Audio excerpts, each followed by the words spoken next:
أخضر مبارك بعزم الثوار وكل العراقيين، فالتهنئة والتبريكات من الثائر عون حسين الخشلوق إلى أبناء شعبنا العراقي الكريم عامة، وإلى أبناء شعبنا الكردي خاصة بأعياد النوروز ورأس السنة الكردية المباركة.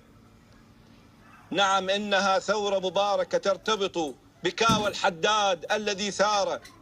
ضد الملك الضحاك وأشعل النار على رؤوس الجبال، مباركا الانتصار بثورة الأحرار على الظلم وعلى الفاسدين. ومن كاوى الحداد إلى كل العراقيين، الثورة مستمرة ضد من أرادوا أن يكون ورثة للملك الضحاك الظالم، وأرادوا أن يضحكوا على الشعب، لكن الشعب أقوى بإذن الله تعالى. فالتحية والتبريكات من تيار البغدادية الوطني الشعبي إلى أبناء شعبنا العراقي الكريم بأعياد الربيع،